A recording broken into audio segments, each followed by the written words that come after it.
Donc merci beaucoup de m'accueillir, merci beaucoup Raphaël de cette initiative. Donc effectivement, le lien entre Twitter et les ONG est très fort parce que Twitter, on dit que c'est la plateforme qui relaie la vie, tout ce qui se passe dans la vie réelle se passe sur Twitter. Et du coup, vous qui êtes sur le terrain, vous avez ici un outil formidable de relais d'information et d'action. Donc je vais vous proposer d'aller un peu déjà vous présenter Twitter dans les grandes lignes de ce qu'on observe nous, et puis après on ira sur des exemples très concrets d'utilisation pour vous de Twitter dans votre mission de tous les jours.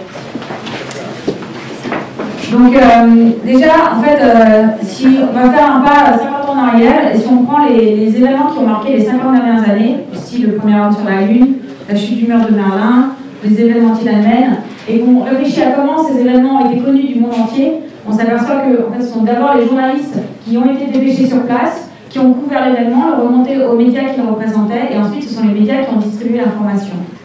Maintenant, si je fais un saut 7 ans en arrière, avec l'atterrissage miraculeux, l'amérissage de cet avion dans la rivière Hudson, ou le printemps arabe, ou l'attentat sur le marathon de Boston, et qu'on voit sur ces événements comment l'information a été connue du monde, en fait le process il a été complètement inversé. Il est d'abord passé par les individus qui étaient sur place, connectés à Twitter, qui ont témoigné via des posts de ce qu'ils voyaient, et petit à petit il y a eu des poules de conversation qui se sont créées, et ces poules de conversation ont été repérées par les journalistes qui sont venus sur place, ont vérifié l'information, l'ont analysée, l'ont contextualisée, hiérarchisée, et ensuite remontée dans les médias qui ensuite ont diffusé.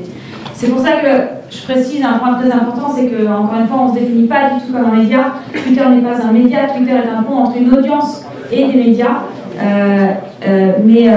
Twitter est certainement aujourd'hui le principal relais d'information en temps réel. Pour vous montrer ça, en fait, on a modélisé le jour du tsunami de Fukushima, la circulation des tweets dans le monde entier. Et donc là, regardez, en rose, ce sont les tweets qui partent du Japon. En vert, ce sont les tweets de réponse en conversation en relais dans le reste du monde. Et vous voyez instantanément, au fur et à mesure de la journée, alors en plus, ça met vraiment en exergue les zones qui ne sont pas connectées, qui sont vraiment en voie de développement. Vous avez en temps réel une circulation qui est globale, qui est mondiale, et donc qui illustre vraiment ce principe de pouls de la planète. Et du coup, j'en viens à notre ADN. En fait, on se définit comme une plateforme qui est live, public, conversationnelle. Et du coup, la logique de plateforme d'intérêt et d'information, finalement, Twitter est le chemin le plus court entre vous et, alors, en l'occurrence ici, ce qui nous concerne, vos missions, vos enjeux, et sous-entendu votre compte, du coup, et les hashtags qui représentent ces sujets de conversation. Entre parenthèses, Twitter aujourd'hui, on a 230 millions d'utilisateurs. Et point important à noter, c'est que le premier milliard de tweets, on l'a atteint en 3 ans. Aujourd'hui, il nous faut 48 heures pour atteindre ce volume de conversation. Donc on est jeudi, samedi, on aura 1 milliard de tweets en plus sur la planète. Important aussi, la logique de mobile. 3/4 du trafic est fait depuis mobile. De fait, les 140 caractères de Twitter sont en réalité 140 plus 20 pour mettre des liens vers des sites ou des assets du média. Ça vient de la technologie SMS, les 160 caractères du SMS. Voilà, donc vous connaissez le principe des 140 caractères, on a expliqué l'enjeu très fort de connecter le monde. Et du coup, l'adéquation entre une plateforme comme Twitter et vos missions d'intérêt public que vous représentez tous, c'est que vous êtes aujourd'hui des référents légitimes sur le terrain pour non seulement informer, mais ensuite mobiliser. Et du coup, votre enjeu principal, c'est d'avoir une communauté qui soit la plus engagée possible. Donc ce que je vous propose, c'est qu'on regarde très rapidement des exemples de qu'est-ce que concrètement, quand moi je suis une association, je peux faire sur Twitter, et ensuite un rapide focus sur les outils. Peut-être que vous les connaissez, mais plus vous aurez, on dit que Twitter finalement crée cette logique, rejoint cette logique de marketing de l'instant. Marketing de l'instant, ça ne veut pas dire marketing de la dernière minute, ou communication de la dernière minute. Et à partir du moment où vous organisez votre prise de parole sur Twitter, et pour le coup, là, je rejoins complètement ce que disait Isabelle tout à l'heure, le côté être présent, le côté être vrai, être sincère est évidemment essentiel. Mais à partir du moment où, suivant ces postulats-là, vous organisez votre prise de parole sur Twitter pour informer, interpeller, mobiliser, vous allez voir que c'est un outil puissant de relais et de relais organique. C'est-à-dire que là, je n'ai même pas parlé d'investissement quelconque. Enfin, effectivement, j'ai parlé d'investissement humain, mais pas d'investissement financier.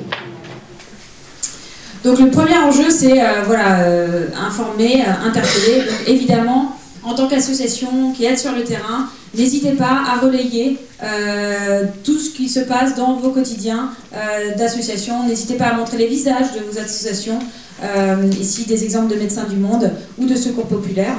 Donc ça, c'est l'information en temps réel, mais vous pouvez aussi informer en continu, c'est-à-dire qu'entre deux actions de terrain, n'hésitez pas à relayer avec des faits marquants sur les sujets qui vous concernent ou les sujets de la thématique que vous traitez. Ça vous permet d'avoir une prise de parole constante. Vous connaissez le principe du hashtag. Le hashtag, le mot dièse, ce sont ces balises de conversation qui vous permettent de soit vous ancrer dans des conversations qui existent, soit de fédérer autour de sujets de conversation que vous souhaitez créer. Ici, vous avez un exemple très parlant en fait, trois associations qui ont créé des hashtags, par exemple FACT, hashtag FACT. C'est en gros des données clés postées chaque jour sur, ici c'est water.org qui poste des données sur l'eau, ou pardon, c'est le World Food Programme qui poste des données sur l'alimentaire, enfin sur la planète. Vous avez le hashtag Did you know, le saviez-vous, sur Greenpeace qui parle des fermiers en Inde, ou le hashtag Climate Fact utilisé par Climate Reality. Donc en fait, n'hésitez pas à créer des hashtags un peu génériques qui portent sur la thématique que vous défendez, sur laquelle vous battez chaque jour, que vous représentez, et n'hésitez pas à faire l'inventaire de toutes les données que vous pouvez avoir autour de cette thématique pour les poster.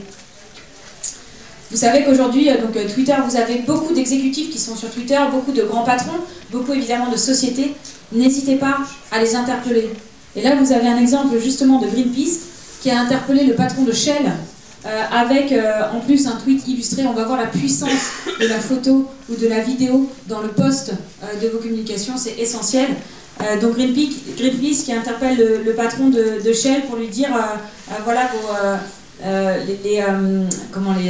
les forages en Arctique font des dégâts énormes sur les glaciers.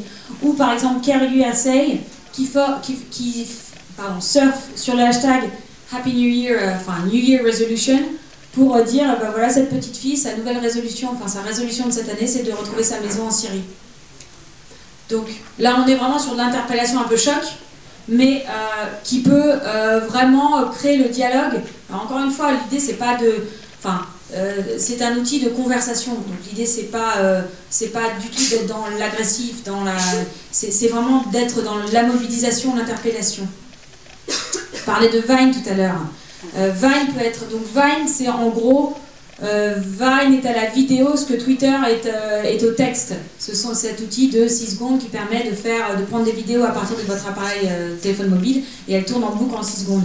Vous aviez AIDS qui avait fait un hashtag Red World Record où en gros c'était du contributif, donc c'était ce qu'on appelle de l'UGC, du User Generated Content, où il fallait viner des objets rouges en fait avec ce hashtag. Et ils ont eu un nombre de contributions énorme puisqu'ils ont créé quasiment à 1700 vines en 24 heures. Donc voilà, ce type d'événementiel marche très bien. Et Vine, c'est un peu comme un effet du GIF animé. Donc là, il est utilisé de manière ludique, entre guillemets, mais vous pouvez aussi utiliser Vine pour relayer vos actions terrain. Toujours dans l'idée de tweeter enrichi, de tweeter illustré, n'hésitez pas à utiliser le principe d'infographie. Pourquoi? Parce que ces infographies, très souvent, elles sont relayées par les médias eux-mêmes. Et la plupart du temps, quand UNICEF fait des infographies très claires, très simples, avec une information marquante, vous allez voir que voilà, ce sont les sites, les médias, les publishers qui vont la plupart du temps reprendre ces informations, enfin, ces infographies pour relayer directement dans leurs propres médias. Et du coup, que vous ayez ou non une base de followers plus ou moins importante, le principe de Twitter c'est ça, c'est que si vous êtes retweeté ou repris par un média qui va vous citer sur Twitter, vous allez irradier toute sa propre communauté. Et du coup, vous allez recruter de plus en plus de followers. Donc voilà, tous ces exemples-là, on peut mesurer, ils illustrent le principe d'un tweet enrichi. Et un tweet enrichi avec une photo, c'est 59% d'engagement en plus. Un engagement, c'est un RT, un reply, un favori. c'est 65% si c'est de la vidéo, c'est 56% si c'est un bon hashtag. Un bon hashtag, ça veut dire un hashtag que j'ai pas besoin d'expliquer.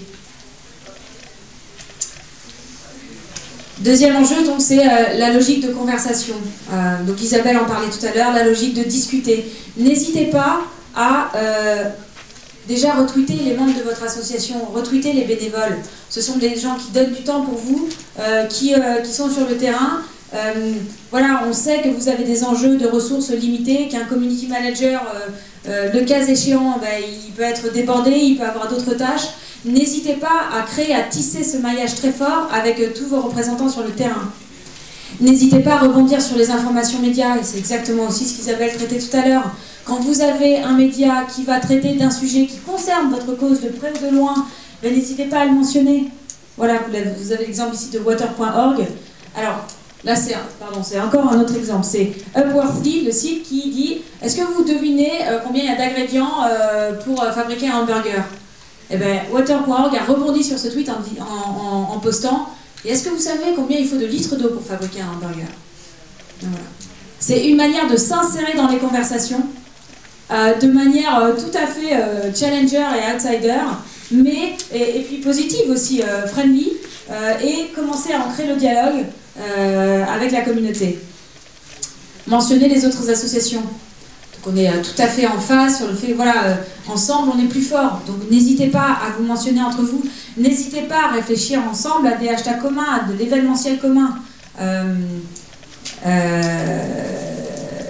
La logique de questions, alors il se passe beaucoup sur Twitter ce qu'on appelle des Q&A, des question and answer, où à un moment vous allez donner rendez-vous avec par exemple un expert du sujet ou je sais pas, ou même l'association elle-même.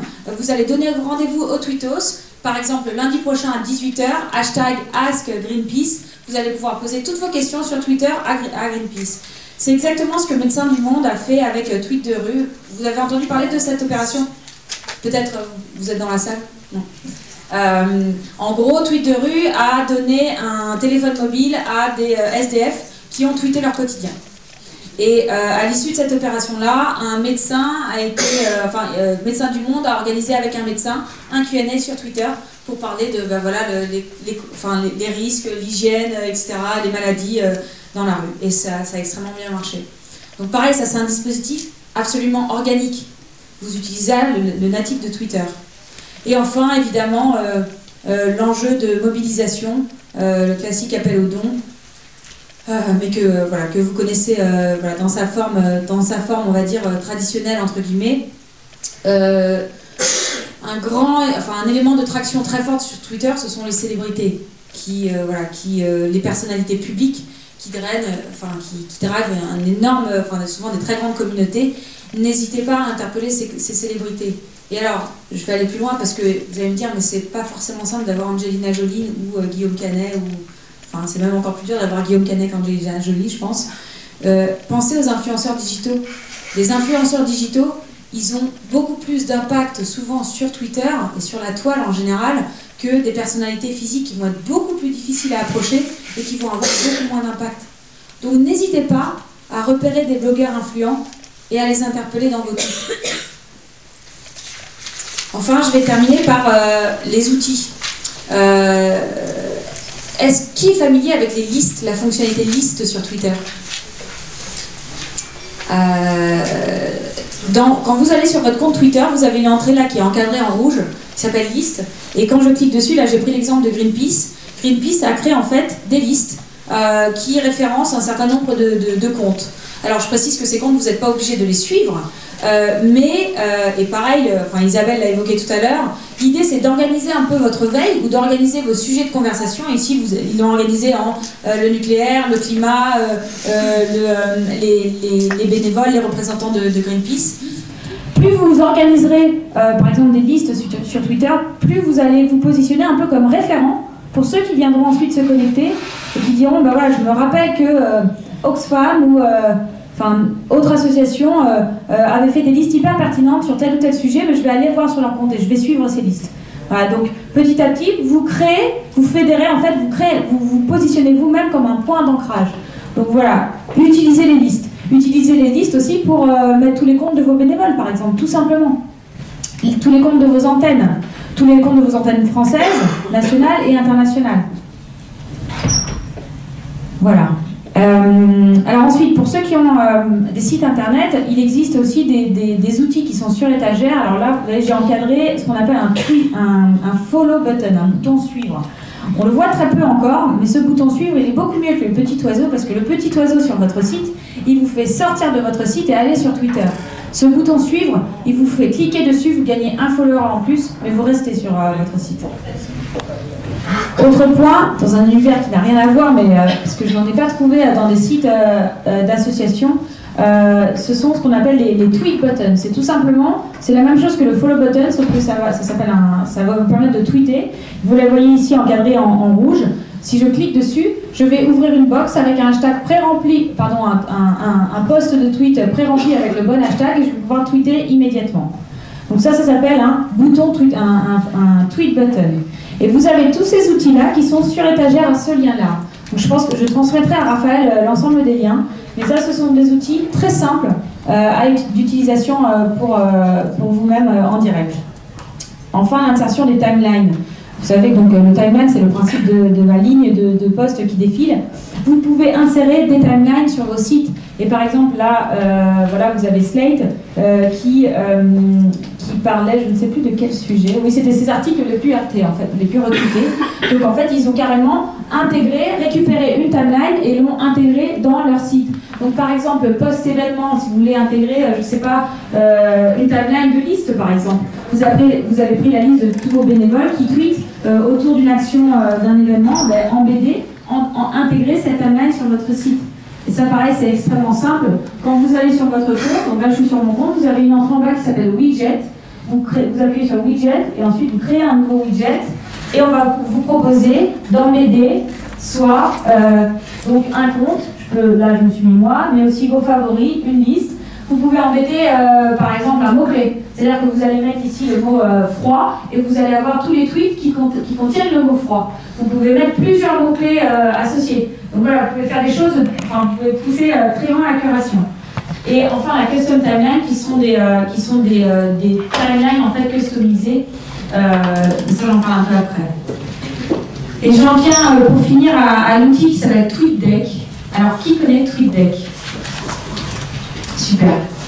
TweetDeck pour les journalistes, c'est aujourd'hui tous les newsrooms utilisent TweetDeck comme tableau de bord de veille et de vigie en fait sur Twitter.